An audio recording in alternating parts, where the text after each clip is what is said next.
आज का video session increasing decreasing की थ्योरी के ऊपर वीडियो सेशन है। इसमें कुछ एग्जांपल्स भी करेंगे इंक्रीजिंग डिक्रीजिंग के। इंक्रीजिंग डिक्रीजिंग के 2 से 3 वीडियोस होंगे। इंक्रीजिंग डिक्रीजिंग पढ़ने के लिए कुछ वीडियोस हमारे इनइक्वलिटीज़ के लगे हुए हैं, कुछ वीडियोस लॉगरिथमिक के भी लगे हुए हैं। उनको पहले देख लें, ये प्री रिक्विजिट टाइप है। उसको देखने से बेटर इंक्रीजिंग डिक्रीजिंग समझ में आएगा। वैसे तो हम इंक्रीजिंग डिक्रीजिंग पढ़ाते हैं, उस समय हम इनइक्वलिटीज़ का बहुत कम यूज़ करते हैं। हम इसको बेसिक कॉन्सेप्ट से पढ़ाते हैं, इसलिए बहुत ज़्यादा इनइक्वलिटीज़ की ज़रूरत नहीं पड़ेगी। लेकिन फिर भी कॉन्सेप्ट क्लियर करने के लिए इनइक्वलिटीज़ के 2 वीडियो हैं, लॉग का एक वीडियो, उसको पहले देख लें, इसके बाद इसको पढ़ना चालू करें।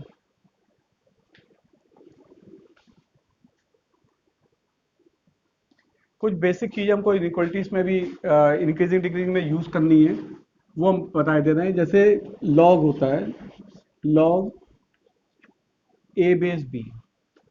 तो अब इसमें अगर हमारे पास बेस की वैल्यू 1 से ग्रेटर है, तो अगर log A be greater than log ए सी लिखेंगे तो इम्प्लाइज करेगा दोनों साइड में log को हटाएंगे या बोलेंगे एंटी log लिया हुआ है, तो b की वैल्यू ग्रेटर देन सी हो जाएगी।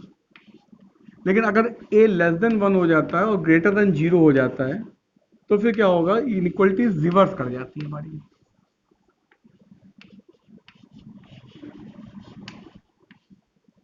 अब अगर 1 से लेस इनइक्वलिटी है, तो ये हमारे पास b लेस देन सी हो जाएगा। बाकी लॉग की जो डेफिनेशन वगैरह है वो हमारे वीडियो सेशन लॉग के हैं, उसमें देख लें। सेम एक्सपोनेंशियल में होता है, अगर A to the power x1 greater than A to the power x2 लिखा हुआ है और a की वैल्यू 1 से ग्रेटर है, तो ये आ जाएगा x1 ग्रेटर देन x2। लेकिन अगर वैल्यू a की 0 से 1 के बीच में है, तो फिर इनइक्वलिटी रिवर्स हो जाती है, वही सेम होता है जो लॉग में चलता है।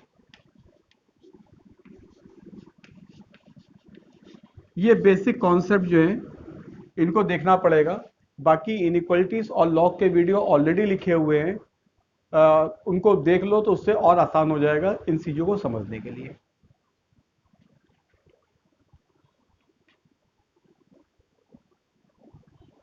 अब इंक्रीजिंग डिक्रीजिंग को हम स्टार्ट कर रहे हैं।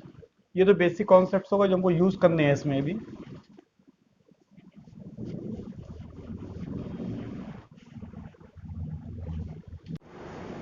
Increasing decreasing,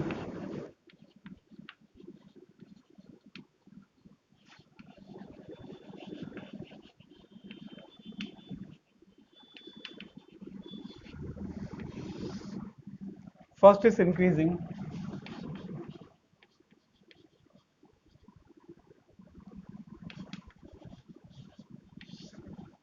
a function F x is said to be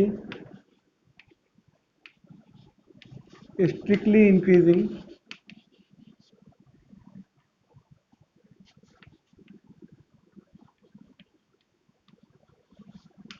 in the interval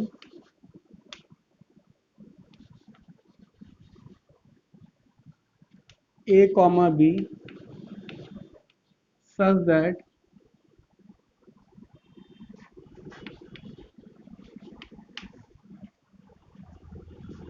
if x1 comma x2 belongs to a comma b implies x1 less than x2 implies, यहाँ implies लिख लो, x1 less than x2 will be fx1 less than fx2।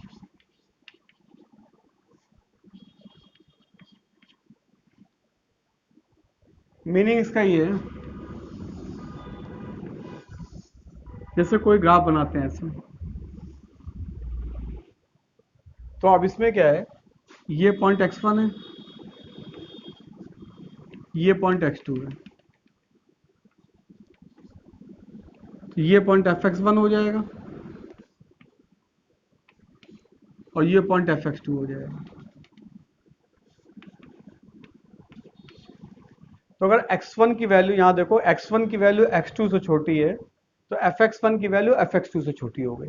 वही लिखा हुआ है कि अगर x1 की value x2 से छोटी है, अगर fx1 की वैल्यू fx से छोटी होगी, तो उसको बोलेंगे फंक्शन इंक्रीजिंग है। क्लियर है ना? यहाँ पे x1 छोटा है x2 से, तो fx1 छोटा हो गया fx2 से।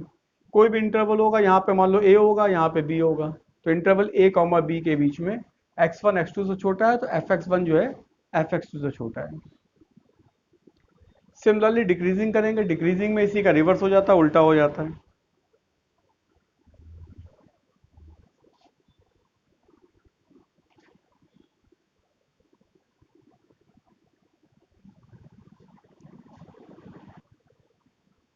अब डिक्रीजिंग में इसी का रिवर्स हो जाता है।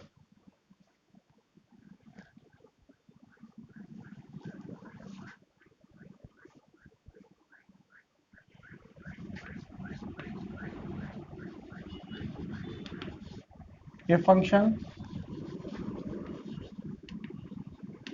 fx is said to be decreasing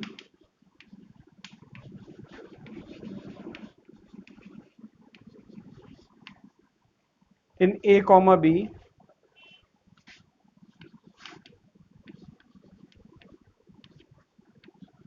such that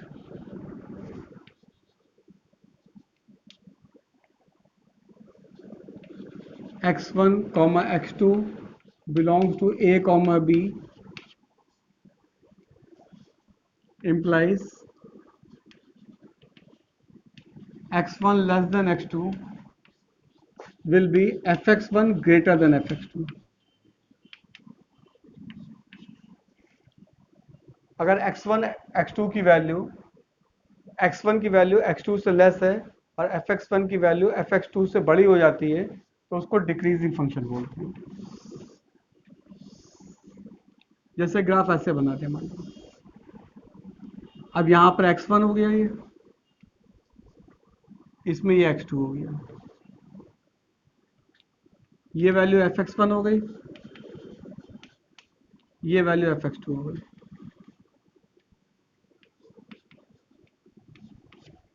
अब इसमें देखेंगे x1 की वैल्यू जो है वो x2 से x1 की वैल्यू x2 से छोटी है, लेकिन fx1 की वैल्यू fx2 से बड़ी हो गई। तो मतलब इसमें क्या होगा, रिवर्स हो जाता है, जो वैल्यू छोटी है फंक्शन उसका बड़ा हो जाता है। यहाँ पर इसका मतलब ये नहीं कि x1 लेस देन x2, अगर हम x1 ग्रेटर देन x2 लिखेंगे तो ये क्या इंप्लाइज करेगा, fx1 लेस देन fx2, मतलब इनइक्वालिटी इन रिवर्स डायरेक्शन। तो इसको बोलते हैं डिक्रीजिंग फंक्शन। इसके बाद constant function.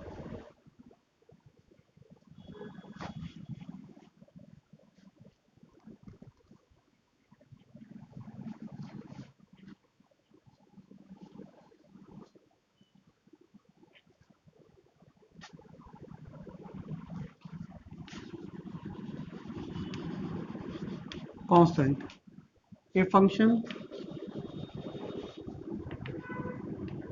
fx is said to be constant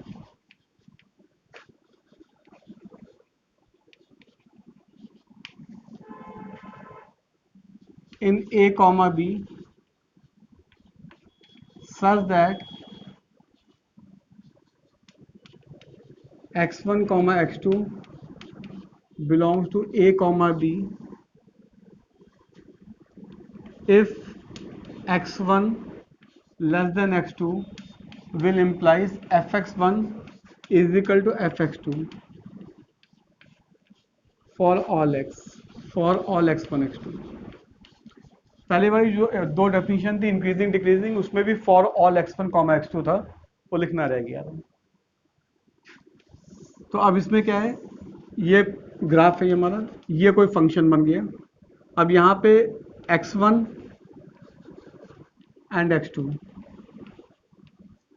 और ये हो गया fx1 is equal to fx2। तो अगर x1 की वैल्यू x2 से लेस है, लेकिन fx1 और fx2 आपस में बराबर है, तो this is a constant function. Constant function की जो लाइन होती है वो हमेशा हॉरिजॉन्टल लाइन होती है, that is the parallel to the x axis. so this is the definition of constant function।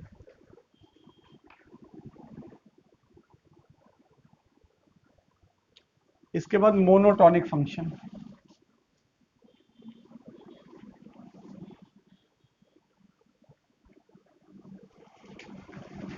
Monotonic function.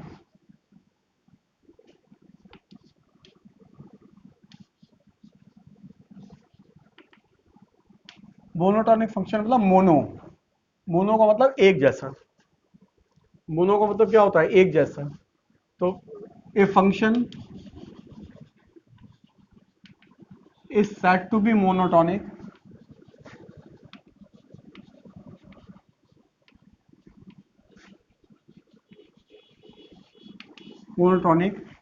if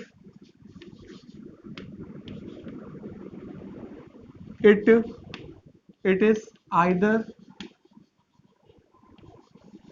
increasing or decreasing in interval a comma b।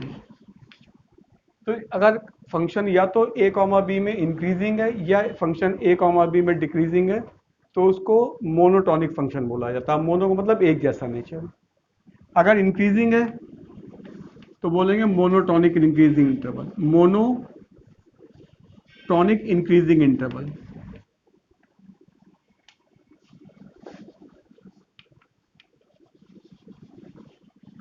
अगर decreasing है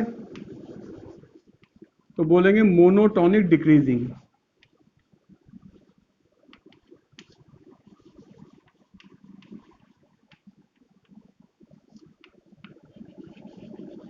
हम लोग सिंपल इंक्रीजिंग और decreasing function भी बोलते हैं और monotonic increasing monotonic decreasing बोलते हैं।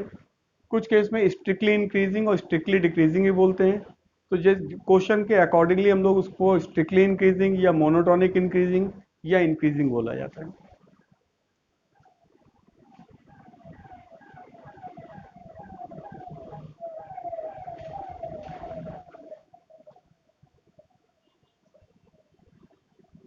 अब इसके बाद इसके कुछ एग्जाम्पल्स कर रहे हैं, समझ आ गया ना? मोनोटॉनिक,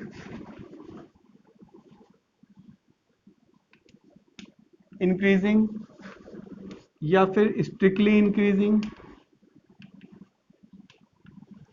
या इंक्रीजिंग, सबका एक ही मतलब होता है।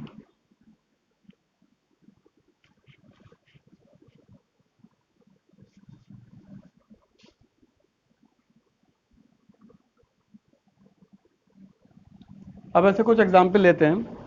पहला एग्जाम्पल ले रहे हैं, prove that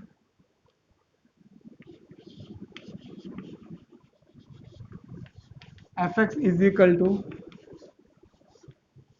log e base x is increasing in 0, infinity interval. तो अब इसमें एक मेथड अब इसके नेक्स्ट वीडियो में करेंगे, वो डेरिवेटिव करने का मेथड है। अभी विदाउट डेरिवेटिव कर रहे हैं। तो let x1 x2 let x1 x2 belongs to a 0 infinity, या ले सकते हैं 0 x1 लेस देन x2। तो अब x1 less than x2, 0 infinity का इंटरवल दिया है तो हमको जो x1 x2 लेने हैं वो हमेशा 0 से इन्फिनिटी के बीच में लेने हैं। तो x1 की वैल्यू 0 से बड़ी है, x2 की वैल्यू भी ऑब्वियस 0 से बड़ी है लेकिन x1 से छोटी है। Taking log both the side,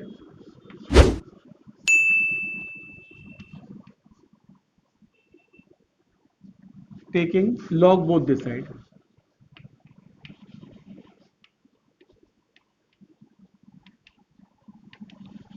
दोनों साइड में लॉग ले लिया। अब यहां पर ध्यान दें कि ये जो e है वो 1 से बड़ा होता है। e की वैल्यू जो होती है वो 2.718 होती है, कांस्टेंट है, इसको एक्सपोनेंशियल बोलते हैं। अगर e की वैल्यू 1 से छोटी हो जाती है तो इनइक्वालिटी रिवर्स हो जाती है। तो ये fx1 की वैल्यू है यहां से,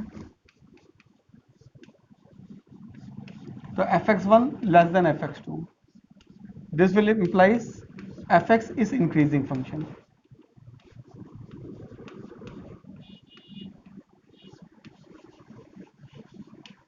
यहाँ पर हमने जो zero less than x1 less than x2 लिखा हुआ है, ये केवल एक फॉर्मल लिखा हुआ है कि x1 की वैल्यू जीरो से बड़ी, क्योंकि इस इंटरवल में लिखेंगे तो ऑब्वियस है x1 जो है जीरो से बड़ा है। तो अगर हम ना लिखना चाहे तो भी नहीं लिख सकते, ना लिखना चाहे तो ना लिखें, क्योंकि x1 x2 belongs to zero infinity हो गया, तो ऑब्वियस है x1 की वैल्यू जीरो को तो टच करेगी नहीं, क्योंकि ओपन इंटरवल है तो जीरो से बड़ी ही होगी। तो एक फॉर्मल लिखा हुआ है, अगर इतना भी लिख देंगे तो भी काम चल जाएगा जो नीचे लिखा हुआ है। तो अगर लिख दोगे तो ठीक है, नहीं लिखोगे तो भी चल जाएगा काम।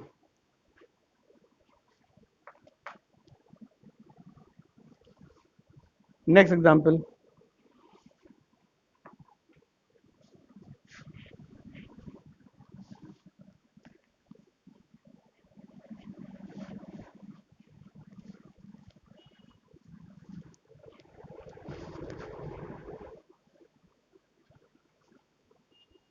prove that example 2, prove that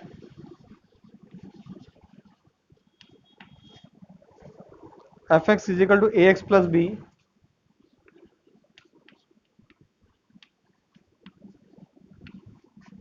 where a and b are constant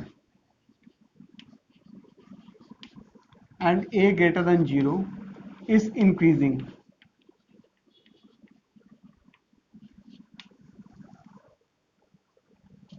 ये हमको प्रूफ करना है कि ax प्लस बी जो होता है वो इंक्रीजिंग फंक्शन होता है, यहाँ पर a की वैल्यू पॉजिटिव है, sorry greater than 0, a is greater than 0। तो फिर से वही x1 less than x2, starting as करेंगे, let x1 less than x2, दोनों साइड a से मल्टीप्लाई कर रहे हैं, a पॉजिटिव है इसलिए कोई फर्क नहीं पड़ता।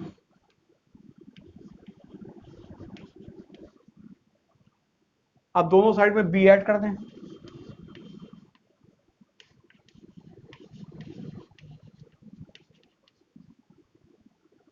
ये हो गया fx1, ये हो गया fx2।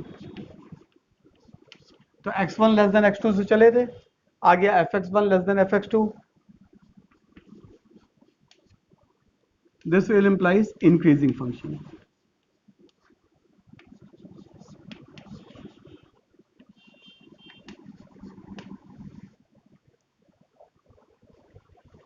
Next example,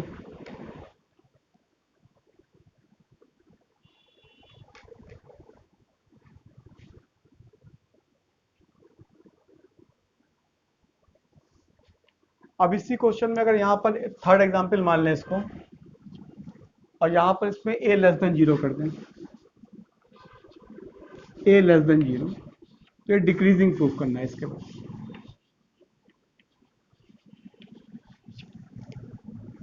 अब अगर हम यहाँ पर a लेस देन 0, तो जैसे अगर हम कोई भी हमारा क्वेश्चन होता है, जैसे हम लिखा हुआ है 2 लेस देन 3 लिखा हुआ है, अगर इसमें माइनस से मल्टीप्लाई करेंगे, मान लो -3 मल्टीप्लाई कर देते हैं, तो -3 इंटू 2 लेस देन -3 इंटू 3, तो ये गलत हो जाएगा, क्योंकि -6 लेस देन -9 ये गलत हो जाएगा। तो अगर किसी कांस्टेंट से मल्टीप्लाई करते हैं जो निगेटिव कांस्टेंट है, तो हमेशा इनइक्वलिटी रिवर्स करनी पड़ेगी। जैसे इसमें -3 से मल्टीप्लाई करेंगे तो -6 ग्रेटर देन -9, अब ये करेक्ट हो जाएगा। तो अगर कभी भी माइनस से मल्टीप्लाई करेंगे, अगर माइनस से मल्टीप्लाई करके इनइक्वलिटी रिवर्स नहीं करते हैं तो ये गलत हो जाएगा। 2 लेस देन 3 करेक्ट है, लेकिन -6 लेस देन -9 नहीं होता है। अब 2 लेस देन 3 और -3 से मल्टीप्लाई करके ये इनइक्वलिटी लेस थी, इसको ग्रेटर कर दिया, तो ये सेटिस्फाई हो जाता है। उसी कॉन्सेप्ट को यहाँ पे इस्तेमाल करना है फिर से, x1 लेस देन x2। अब a नेगेटिव है, अगर a से मल्टीप्लाई करेंगे तो इनइक्वलिटी क्या हो जाएगी, रिवर्स हो जाएगी आपकी बात, क्योंकि a नेगेटिव है, पहले a पॉजिटिव, तो पॉजिटिव से मल्टीप्लाई करने में प्रॉब्लम नहीं आती है। यहाँ पे ग्रेटर हो जाएगा, ये भी ग्रेटर हो जाएगा। तो यहाँ x1 लेस देन x2 से चले थे और ये fx1 ग्रेटर देन fx2 आ गया, मतलब यहाँ लेस से चले थे, ग्रेटर आ गया, तो फंक्शन क्या हो जाएगा, decreasing function.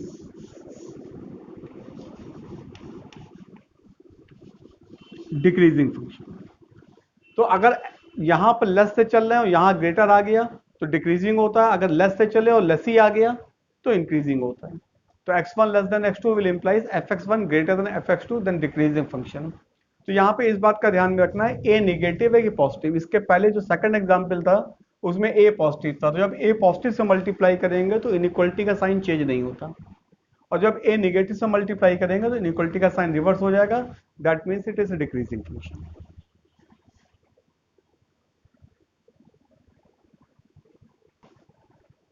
Third example,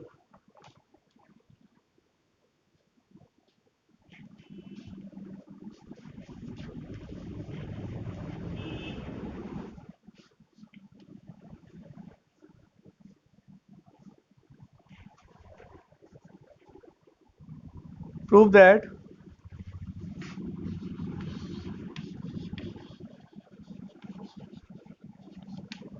fx is equal to log base ax when a greater than 1, the function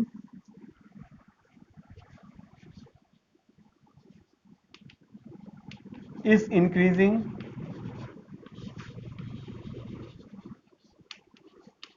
in 0, infinity, and when a less than 1 greater than 0, then function is decreasing in 0, infinity.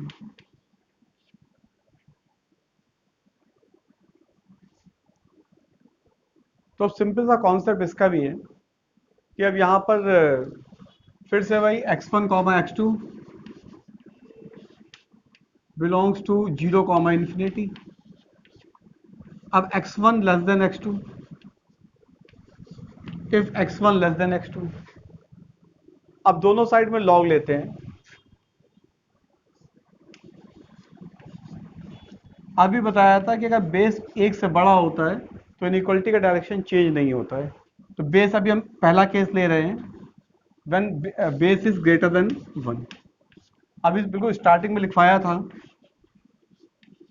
log ax1, बिल्कुल शुरुआत में लिखवाया था अगर a की value 1 है तो x1 less than x2 आता है, और a की वैल्यू 0 से 1 के बीच में है तो x1 ग्रेटर देन x2 आता है।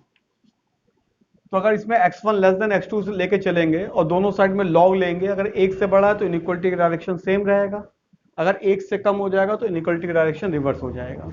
तो यहाँ पर हमने x1 less than x2, a की वैल्यू 1 से बड़ी लेके चलना है, दोनों साइड में log लिया तो log x1 a बेस और less than log x2 base a की वैल्यू एक से बड़ी है इसलिए इनइक्वलिटीज पे कोई चेंज नहीं हुआ, तो ये हो गया fx1 लेस देन fx2। तो यहाँ x1 लेस देन x2 से चले थे और fx1 लेस देन fx2 आ गया, तो फंक्शन क्या हो गया, इंक्रीजिंग।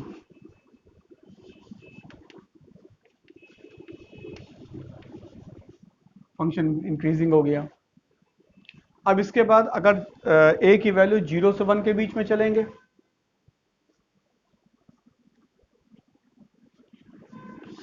अगर 0 से a की वैल्यू 1 के बीच में चलेंगे तो x1 लेस देन x2, अब दोनों साइड में log लेंगे तो अब इनइक्वलिटी रिवर्स हो जाएगी क्योंकि बेस एक से कम हो गया। तो this will implies fx1 greater than fx2। तो यहां लेस से चले थे और ग्रेटर आ गया, means function is decreasing.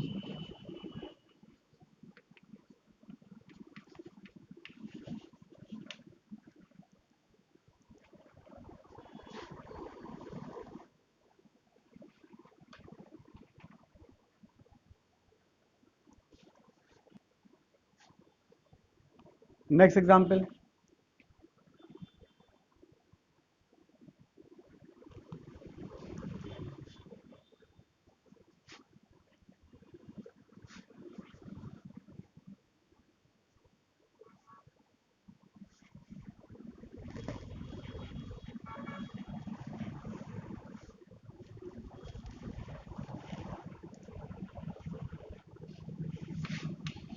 show that fx is equal to 1 upon x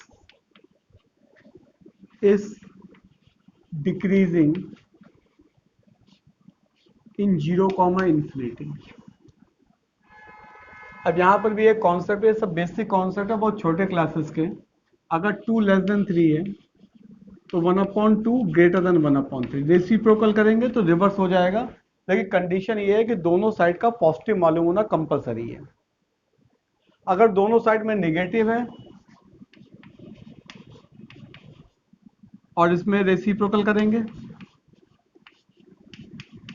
तो भी इनइक्वालिटी रिवर्स हो जाएगी। लेकिन अगर एक साइड पॉजिटिव और एक साइड नेगेटिव है तो कंफर्म नहीं कह सकते कि रिवर्स होगी कि नहीं होगी।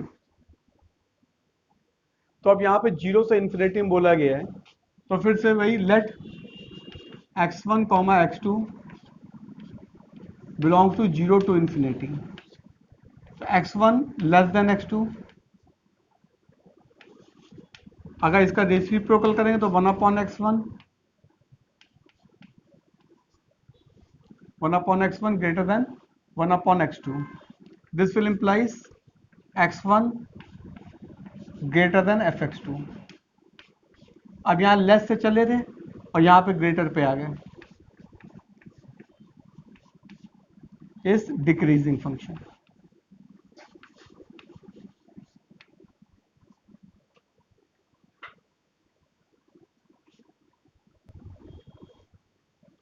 Sixth example.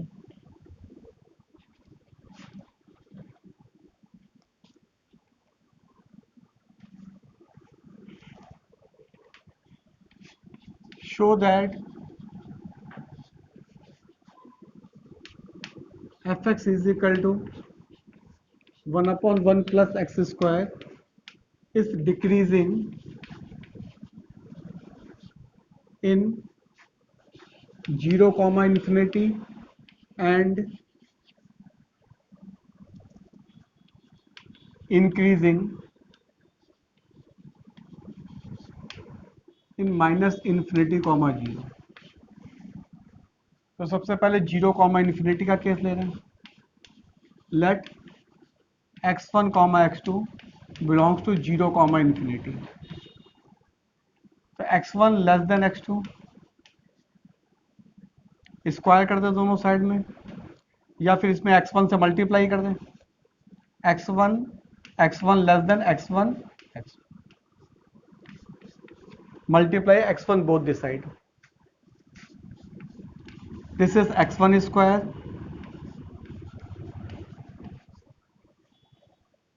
x1 x2। अब दोनों साइड में मल्टीप्लाई कर दें इसी इक्वेशन में x2 से।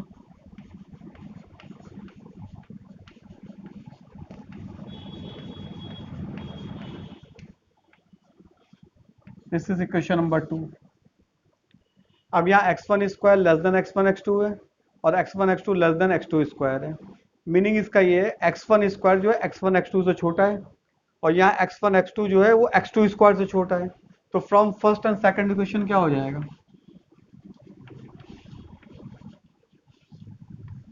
x1 square less than x2 square. दोनों साइड में 1 ऐड कर देंगे,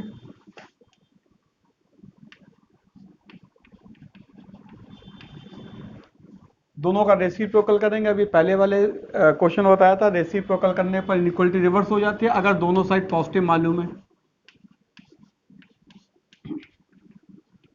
क्योंकि ये पॉजिटिव है स्क्वायर और 1 जोड़ेंगे तो भी पॉजिटिव आएगा। ये हो गया fx1 ग्रेटर देन fx2। तो हम लोग क्या चल रहे थे, x1 लेस देन x2 से चले थे और यहां पे आ गया fx1 greater than fx2। That means fx is decreasing.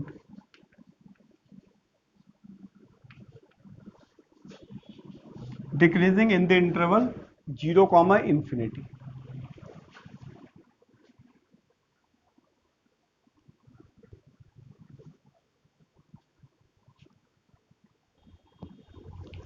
अब इसके बाद इसका सेकंड पार्ट 0 से इन्फिनिटी करना है।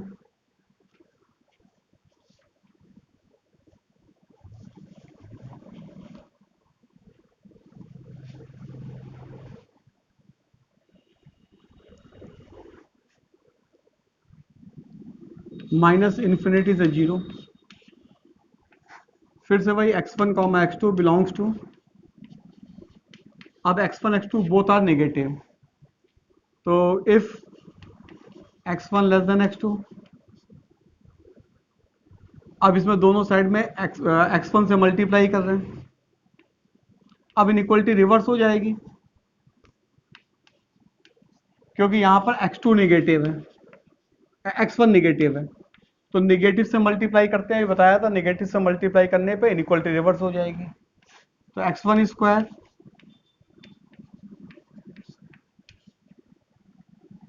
इसके बाद फिर से यहाँ पर अब x2 से मल्टीप्लाई कर दें, फिर से रिवर्स हो जाएगी इनइक्वलिटी क्योंकि x2 भी नेगेटिव है, तो हो गया x1 x2, equation number 2।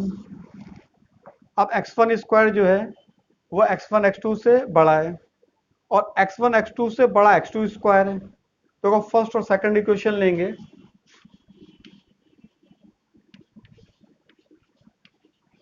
From first and second equation तो क्या आ जाएगा x1 स्क्वायर,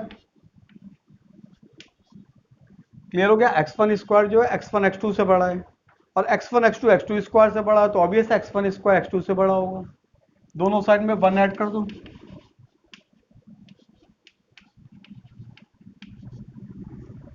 रेसिप्रोकल करेंगे, दोनों साइड पॉजिटिव है, रेसिप्रोकल करने पर इनइक्वलिटी रिवर्स,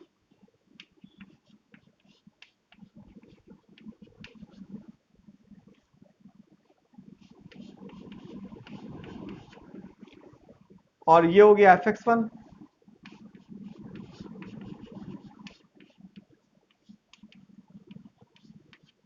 तो यहाँ x1 लेस देन x2 से चले थे और fx1 लेस देन fx2 आ गया, that means increasing function.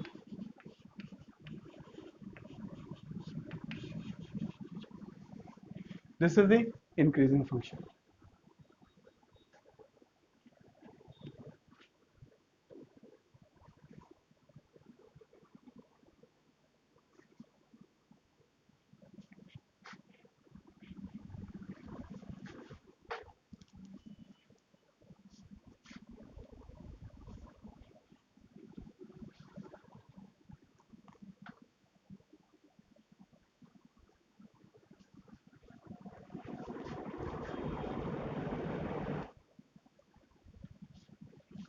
Next example है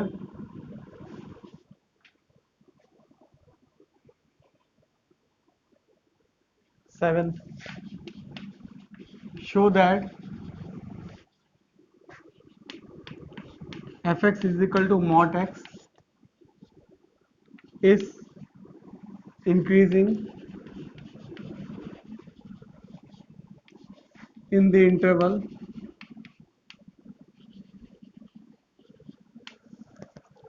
increasing in the interval 0 comma infinity and decreasing in the interval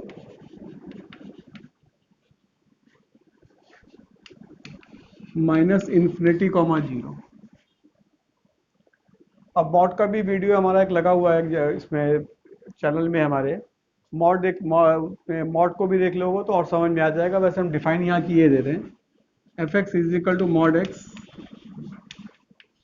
minus x one x less than 0 और plus x one x is greater than और equal to 0। तो पहले minus 0 से infinity है, तो 0 to infinity, तो let x1 comma x2 belongs to 0 comma infinity. तो जब पॉजिटिव होता है तो ये वाला हमारा कॉन्सेप्ट चलता है x वाला, तो x1 if x1 less than x2 तो ये पॉजिटिव है, तो इसमें x1 less than x2 this will implies, अब ये मॉड, इसको मॉड भी लगा सकते हैं, mod less than mod x2 क्योंकि दोनों साइड में पॉजिटिव है, दिस विल इम्प्लाइज fx1, दोनों साइड में पॉजिटिव था इसलिए मॉड लगा सकते हैं इसमें, तो x1 लेस देन x2 हो गया, that means function is increasing.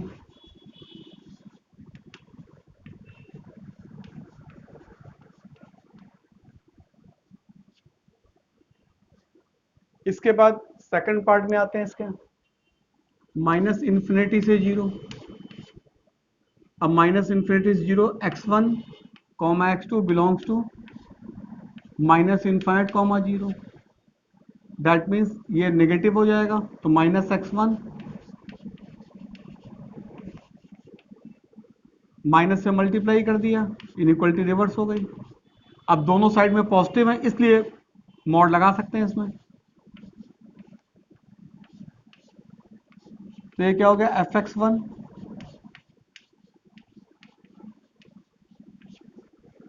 तो यहां लेस से चले थे और यहां ग्रेटर पे आ गए। मॉड तभी लगता है जब दोनों साइड में पॉजिटिव हो। तो क्या हो गया, डिक्रीजिंग फंक्शन। तो माइनस इन्फिनिटी से जीरो में डिक्रीजिंग और जीरो से इन्फिनिटी में increasing.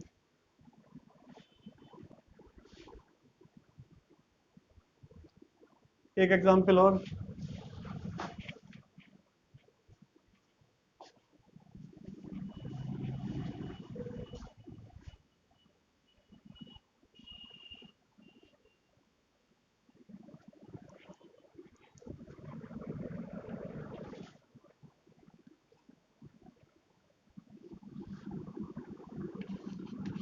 show that fx is equal to 7x minus 3 is increasing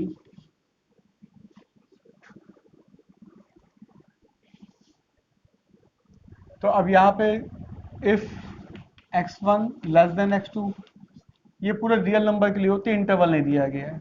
दोनों साइड में 7 से मल्टीप्लाई कर दो, 7 पॉजिटिव है इसलिए प्रॉब्लम आएगी नहीं। दोनों साइड में -3 कर दो,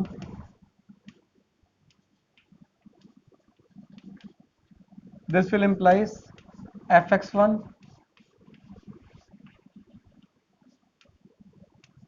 implies increasing function। आज के जितने भी एग्जाम्पल किए हैं ये सभी एग्जाम्पल विदाउट डेरिवेटिव मेथड से किए हैं। इसमें जितने भी हमने एग्जाम्पल किए उसमें function increasing decreasing without derivative method से किए हैं। ये 12th क्लास के बच्चों के लिए इंपॉर्टेंट है, क्योंकि 12th क्लास में कभी कभी क्वेश्चन में लिखा होता है बोर्ड एग्जामिनेशन में कि फाइंड द इंक्रीजिंग और decreasing nature of the function without using the derivative. तो यहाँ विदाउट यूजिंग द डेरिवेटिव है। नेक्स्ट वीडियो सेशन जो होगा उसमें हम डेरिवेटिव से कैसे इंक्रीजिंग डिक्रीजिंग फाइंड आउट करते हैं उसको बताएंगे। तो कॉम्पिटिटिव एग्जामिनेशन के लिए डेरिवेटिव वाला मेथड इंपॉर्टेंट होता है, क्योंकि कंपटीशन में ये तो लिखा नहीं होता विदाउट डेरिवेटिव या डेरिवेटिव। तो जो नेक्स्ट वीडियो सेशन होगा वो विद डेरिवेटिव होगा इंक्रीजिंग डिक्रीजिंग का। तो ये 12th क्लास के स्टूडेंट के लिए बहुत इंपॉर्टेंट है, क्योंकि बोर्ड एग्जामिनेशन में अगर कभी आ जाता है कि यूजिंग विदाउट डेरिवेटिव मेथड, तो उस जगह पर फिर हमको इस मेथड से ही करना पड़ेगा, दूसरे मेथड से नहीं कर सकते।